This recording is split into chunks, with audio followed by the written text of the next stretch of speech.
For this demonstration, we'll be using dressed fieldstone primarily, with variations shown as they apply to other products. The general technique shown here will apply to any installation with a 1/2-inch mortar joint.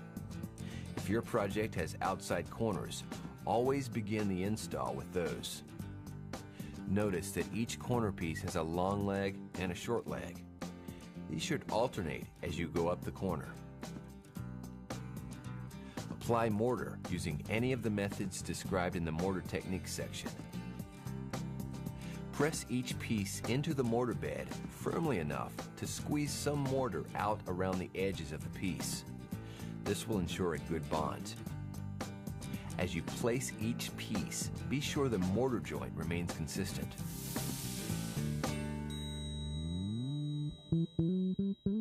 When using a ledge-style product, like this country ledge stone, you'll also need to check your work regularly to make sure each stone is level and plumb. Stone should be applied around any openings before reaching it with the courses you are laying on the rest of the wall. If you're using standard flat stones instead of trim stones, take care to pre-select pieces that fit properly around the opening. Lay in a course of stones at the top of the opening that extends out at least 4 inches on either side. Then surround the opening with stone, working outward toward the rest of the wall. Once the corners and trims are in place, you can continue by laying the flat pieces. Windows, doors, and other openings can also be finished with specially designed trim stones. Here, coordinating Monticello trim, keystones, and sill pieces are used for a more sophisticated looking design. For windows, the sill is installed first. Bracket locations are determined by measuring from the bottom of the window down to the pre-cut groove in the back of the sill piece. Actual measurements will vary by installation. The brackets are installed into blocking at locations that allow for 2 brackets per sill. To install, simply apply a setting bed of mortar to the back of the sill. Align the pre-cut groove with the brackets and slide the sill into place. Then check for level. The brackets are designed to allow for minor adjustments in leveling and positioning during installation. For a door or a window after the sill is in place, proceed by installing trim stones along the sides of the opening. Next, center a keystone at the top of the installation. Then install the remaining trim stones, working from each side toward the keystone. Lay out the window and door trim pieces and cut as needed to achieve evenly spaced mortar joints. The last stone is cut to fit the contour of the keystone. The largest part of most cultured stone projects is installing the flat stones on the wall. In general, you'll want to lay the bottom stones first, then fill in toward the top.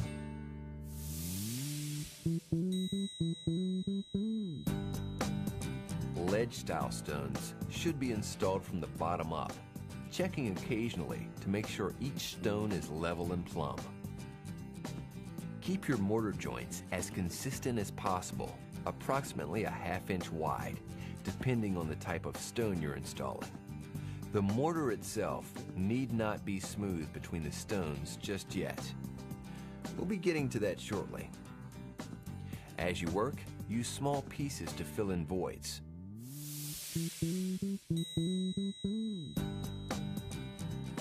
If using a ledge stone product, choose pieces to ensure that vertical joints do not line up. You may have to cut or trim pieces to achieve a proper fit. Consider feathering the cut edges with a hatchet or nippers. When using a wet saw, be sure to clean the stone with clean water after cutting. For best finished appearance, coat cut or broken edges with mortar. If possible, position cut edges up when they're above eye level, down when below eye level. Remember to work at your own pace and be sure to stand back from time to time to evaluate your installation.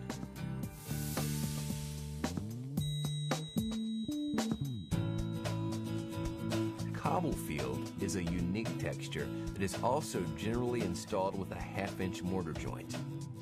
When using cobble field stones, note that a percentage of the pieces are slightly thicker than others. These accent stones should be placed randomly throughout the wall to add texture and shadow to the finished installation. While cobble-field stones are typically laid horizontally, a medium piece might occasionally be placed on end if needed. As you work, stop several stones short of any inside corners. Select and install the pieces that butt up against the walls on each side. They should be placed so that they knit together in an alternating pattern as shown. Continue this process as you work the stone up the corner. Then fill in the remaining wall area as before. After you complete a section or job, fill the joints using your grout bag. Start by troweling some mortar into the open end of the bag, like this, folding the end to form a seal. Then squeezing the bag, lay in a bead of mortar appropriate to the size of the gap. The mortar used for this step will need a little more water than the mortar used for the setting bed. After the mortar in the joint has become firm to the touch, thumbprint hard as shown. The joints are ready to be finished. Using a pointed wooden stick or metal grouting tool can press and rake out the excess mortar for a clean, uniform look. This joint is just right, while the one you see here has been raked too deeply.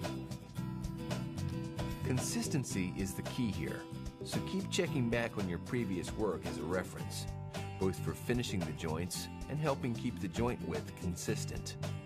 At the end of the workday, or when mortar is sufficiently set up, the finished job should be broomed or brushed to remove loose mortar and to clean the face of the stone. Never use a wet brush to treat the mortar joints. This will cause staining that will be difficult, if not impossible, to remove. Power washing equipment should never be used on cultured stone products.